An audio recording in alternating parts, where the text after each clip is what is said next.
La trágica regata Sydney Hobart de 1998 dejó 6 muertos, 5 barcos hundidos y 55 marineros rescatados. La regata de Yates Sydney Hobart es un evento anual del Club de Yates de Crucero de Australia que inicia en Sydney, Nueva Gales del Sur, el día después de Navidad. Luego va al sur por el mar de Tasmania, pasa junto al estrecho de Bass, entra a la bahía Storm y sube por el río Derwent. Termina en Hobart, Tasmania.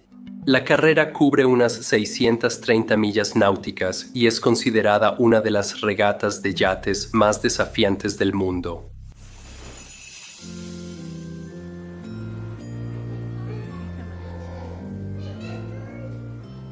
En diciembre de 1998, el policía Gary Shipper, de Victoria, pasa Navidad con su esposa Jan y sus hijos Clinton y Justin. Abren regalos bajo el árbol y almuerzan en familia. Al día siguiente, las celebraciones terminan. Los chicos se despiden de su papá y le desean suerte. Son muy jóvenes para entender a dónde va su papá o los peligros que enfrenta. Perciben el ambiente tenso de sus padres y familia. Gary debe olvidar las celebraciones y enfocarse en la carrera. Marineros se reúnen para la última reunión en el Club de Yates de Crucero de Australia en Sydney. Se advierte a los marineros sobre un sistema de baja presión frente a la costa este. A la 1 de la tarde, en el puerto de Sydney, suena el disparo de salida y 115 yates zarpan hacia el este desde el puerto de Sydney rumbo al mar de Tasmania. Tomé el velero de mi hijo para mostrarte cómo funcionan los puntos de vela. El viento viene del oeste-suroeste, llenando sus velas desde la popa por el lado de estribor. Está empujando los yates hacia adelante desde atrás y un poco hacia su derecha. Aflojan las velas para aprovechar el viento. Cuando el viento sopla a favor o viene desde atrás, es un punto de navegación bastante cómodo. Un punto de vela es la dirección del yate con respecto a la dirección del viento. Un viento de popa es cómodo porque el yate se mantiene plano sobre el agua y al ir en la misma dirección que el viento, no sientes ni escuchas el viento en tu cara. En 1998, Larry Ellison era director de tecnología y principal accionista de Oracle. A los 25 años compró su primer yate y desde entonces ha competido en casi todos los eventos importantes de vela mundiales. En los 90, Ellison ganó 5 mundiales maxi con su yate Sayonara de 78 pies. Ahora Ellison navega el Sayonara desde Sydney y gira a estribor para avanzar al sur por la costa, cruzando el mar de Tasmania hacia el estrecho de Bass. Al girar al sur, cambia el punto de vela. El viento viene casi directamente del oeste. Está golpeando el yate por el través, lo que significa que viene casi directamente desde un costado del yate, ni desde el frente ni desde atrás. Ellison ajusta la vela para que esté aproximadamente a un ángulo de 45 grados respecto a la dirección en la que navega el barco. Aunque el viento es lateral, este es el punto de vela más rápido. El viento al pasar sobre la vela genera una zona de baja presión delante de la vela y la jala dándole forma de ala de avión. La baja presión frente a la vela crea un vacío que la impulsa hacia adelante en un ángulo de 45 grados respecto al barco. El barco empieza a escorarse, es decir, ya no está plano en el agua. Se inclina ligeramente sobre el agua porque el viento intenta voltear la vela. La quilla bajo el agua sirve de contrapeso y canaliza el agua como timón. La baja presión frente a la vela la impulsa hacia adelante y la quilla contrarresta esa fuerza, generando avance. Mientras el viento aumenta y el cielo se oscurece, Sayonara va a más de 21 nudos, casi 25 millas por hora. La mayoría de los yates de vela recreativos alcanzan unos 5 nudos. La baja presión de la tormenta aumenta. Es la tormenta para la que se prepararon. A la 1 de la mañana del día 27, el navegante de Ellison traza su posición y le dice que, tras 12 horas de carrera, van a más del doble de la velocidad del poseedor del récord de la carrera. Ellison responde: no deberíamos ir tan rápido. Pregunta si los yates pequeños resistirán vientos fuertes. Las reglas de la carrera le impiden decirle al resto de la flota cuán fuertes son los vientos tan al sur. Compartir información meteorológica puede dar ventaja a la flota, o un yate puede dar datos falsos para beneficiarse. así que los yates no tienen permitido compartir información sobre el clima o las condiciones del mar. Los sistemas de baja presión o frentes fríos suelen cruzar el sur de Australia y disiparse o moverse rápido. Los marineros suelen enfrentarse a estos sistemas meteorológicos que, aunque incómodos, brindan el viento para una carrera emocionante. La reunión informó que habrá mal clima y las tripulaciones que cruzan el estrecho de Bass esperan un viaje difícil. Otro yate que entra al estrecho de Bass es Sword of Orion. Al timón está el regatista olímpico británico Glyn Charles. Charles compitió en los Juegos Olímpicos de Atlanta 1996 y se prepara para los de Sydney 2000 con un yate de 6.9 metros para 2 personas. Se percibe como el sistema de baja presión se fortalece. Aunque los yates saben de un sistema de baja presión, la oficina meteorológica no da información específica y cuantificable sobre el estado del mar. Ellison y Charles saben que habrá mal tiempo, pero la oficina meteorológica no informa la velocidad del viento ni la altura de las olas. Mientras navegan hacia el sur por el mar de Tasmania, están protegidos del viento por la tierra, que actúa como una barrera y ralentiza el viento antes de que los alcance. Ellison y Charles no saben que navegan hacia una baja presión de la costa este. A diferencia de los sistemas de clima frío comunes en la regata Sydney-Hobart, esta baja presión de la costa este se forma de otra manera. Una burbuja de aire polar frío se mueve lentamente al norte. Al llegar al sur de Australia, la tierra cálida empuja y fuerza el aire frío a la atmósfera superior. Una masa de aire frío se libera y se mueve lentamente sobre Australia, generando una célula de baja presión extrema que no se disipa rápido. Además, un sistema de alta presión de aire cálido se ha movido al sur desde el Ecuador, adelantándose al de baja presión. El clima en el estrecho de Bass se debe a una baja extrema que avanza lentamente contra una alta extrema sin moverse rápido, permitiendo que el mar crezca más. Cuando investigo desastres marítimos y reconstruyo los últimos momentos de una embarcación, contar con las imágenes correctas es fundamental. Por eso, Storyblocks se ha vuelto una parte esencial de mi flujo de trabajo. Es la herramienta creativa todo en uno en la que confío, reuniendo más de 7 millones de recursos de archivo de alta calidad en un solo lugar.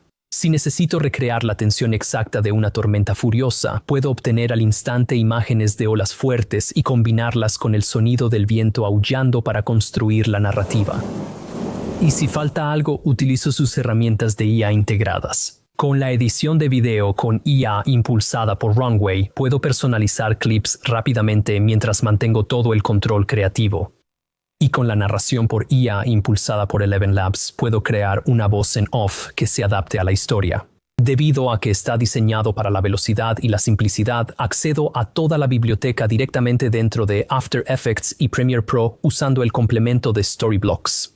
Me ahorra horas de trabajo cada semana, así que puedo concentrarme en la investigación en lugar de buscar en varias plataformas. Storyblocks me da acceso a una enorme biblioteca de recursos y con una sola suscripción puedo descargar contenido ilimitado. Es una opción con una excelente relación costo-beneficio. Para empezar a contar mejores historias, ve al enlace en la descripción o escanea el código QR. Puedes obtener un 15% de descuento en cualquier plan anual, pero la oferta termina pronto, así que revísalo ahora. Espero ver lo que creas. Espero que te vaya muy bien. La superficial a lo largo del sur de Australia corre de oeste a este, mientras el viento y las olas avanzan hacia el noreste. Las ráfagas de viento en el promontorio de Wilson llegan a 90 nudos con olas de hasta 30 metros. La flota de 115 yates se divide en 3 grupos. Los líderes entran al estrecho de Bass temprano el día 27. El viento que sopla a través del estrecho no es interrumpido por ninguna masa de tierra. Mientras los punteros avanzan al estrecho, dejan la protección terrestre y el viento sube de 30 a 40 y luego a 60 nudos en minutos. Las olas y el viento golpean a los yates de costado, haciéndolos rodar sobre las olas mientras el viento los tumba. El viento y las olas en el estrecho de Bass vienen de la misma dirección. Los yates ya escoran con el viento de través en ese rumbo. Ahora también se balancean peligrosamente hacia el costado de las olas. El Jade Sword of Orion está en el estrecho de Bass con Glyn Charles al timón. Los vientos alcanzan de 80 a 90 nudos. Al yate ya lo han tumbado más de una vez. Glynn sabe que necesitan avisar al resto de la flota. Llamar por radio implica descalificación si sobreviven. Su novia Annie también es marinera. ¿Ella haría la llamada? Glynn piensa en su mamá y su hermana en Inglaterra. Un marinero debe saber que puede afrontar todo lo que el mar le depare. Si hacen una llamada por radio, están aceptando la derrota. Si haces esa llamada para advertir al resto de la flota, te arriesgas a la vergüenza de rendirte. Y en el peor caso, debes aceptar tu mortalidad. Aún así, debes seguir navegando en esas condiciones sabiendo que ya te rendiste.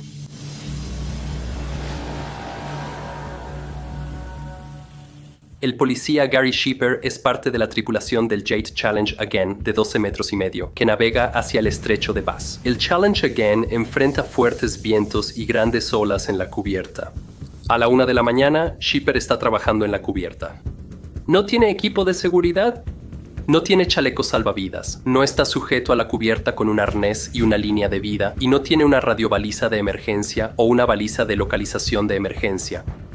En la noche, el viento y los grandes oleajes empujan al Challenge Again más allá de los 90 grados. La cubierta donde Shipper estaba sentado ya no está bajo él. Cae del lado más alto del yate al mar oscuro. Shipper escucha a alguien gritar «Hombre al agua». La voz desaparece tras el rugido de las olas en el viento. Mientras intenta no hundirse, se pregunta cómo lo hallará y recogerá el barco. Las olas parecen acantilados. El barco desaparece en el hueco entre las olas y reaparece cuando lo cubren. Sin dispositivo electrónico de posicionamiento, Shipper queda varado en mares tormentosos. Recuerda que la linterna es impermeable. Eso es lo único que indica su ubicación a la tripulación en la oscuridad y mares violentos. Permanece en el agua casi media hora. La tripulación realiza un rescate ejemplar. Dan la vuelta y quedan casi directamente encima de él. Giran el barco para que el oleaje lo empuje hacia el barco. El viento alcanza ráfagas de 90 nudos y olas de más de 30 metros. Don Buckley está en el yate B-52 bajo cubierta. El barco lo han tumbado más de una vez, pasando de los 90 grados y con la vela completamente sumergida.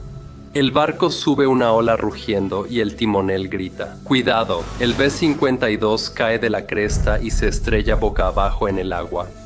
El viento y la lluvia dan paso al sonido del barco chocando contra el agua como un choque de autos. El barco emerge lleno de agua y el equipo está disperso en la cabina y cubierta. Una estufa golpea en la cabeza a una tripulante y la deja atrapada bajo el agua. La cabeza de otro hombre se atasca en el timón. Don se desabrocha el arnés de seguridad y cae por la borda, quedando a 40 metros del barco. Por suerte, logra nadar de vuelta y subir a bordo. La tripulación del Sword of Orion lucha por sobrevivir. Rompen las reglas de la competencia y avisan a la flota sobre el clima. Saben que la carrera terminó. Jeff Hill en el antípodes Sydney y los demás aún no entran al estrecho de Bass, pero ya enfrentan condiciones severas. Jeff escucha la llamada por radio. El 27 de diciembre a las 5 p.m., autoridades australianas emiten un Mayday general. Jeff sigue navegando al sur.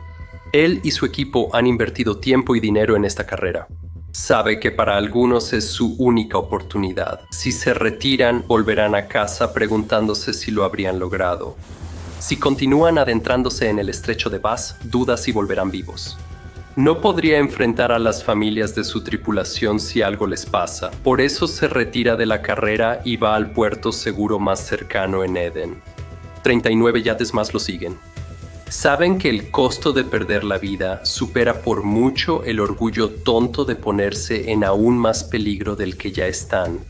Pero Glynn Charles, Larry Ellison y Gary Shipper aún luchan por sus vidas en el estrecho de Bass. El yate Winston Churchill se ladea violentamente al caer de una ola. Los 9 tripulantes preparan la balsa salvavidas mientras entra agua.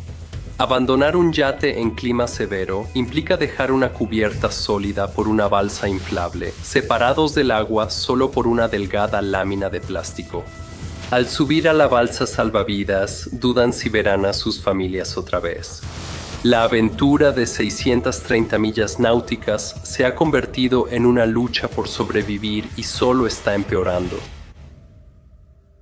Los voluntarios de la patrulla costera en Edén coordinan rescates por radio día y noche.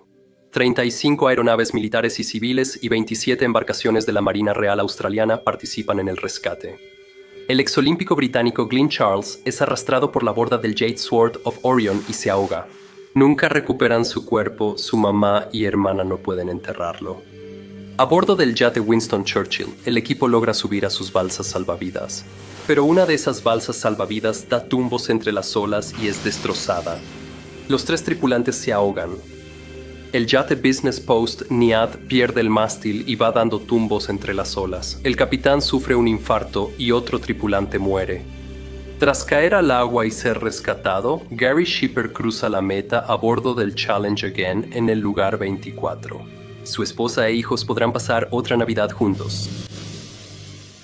La regata de Yates Sydney a Hobart de 98 fue la mayor operación de rescate en tiempos de paz en Australia, con casi 1000 personal de rescate. 55 marineros son rescatados de yates por barcos y helicópteros. 115 yates comenzaron la carrera. 5 se hunden, 7 abandonados y 59 retirados en Edén. Aún así, 44 yates cruzaron la meta. Larry Ellison, a bordo del Sayonara, cruza primero la línea cerca de las 8 de la mañana del 29 de diciembre, pero no hay celebraciones de victoria. El 44º y último yate en llegar, Misty, cruza la línea 2 días después en Hobart, el 31 de diciembre. La tragedia de Sydney a Hobart en 1998 transformó las regatas de Yates. Desde entonces, el equipo mejoró. Mejores chalecos salvavidas, arneses, radiobalizas personales de emergencia, educación, entrenamiento y datos meteorológicos. Mejoró la coordinación entre servicios meteorológicos y organizadores de la regata para dar información detallada sobre la altura de las olas y la velocidad del viento. Además, cambiaron las reglas. Ahora los yates deben avisar a la flota si hay vientos de más de 40 nudos. Gary Shipper continuó navegando y abogando por la seguridad en el mar hasta que falleció en 2010. El 30 de diciembre, solo 4 días tras iniciar la carrera, se realizó un memorial en el Muelle de la Constitución por los 6 marineros fallecidos.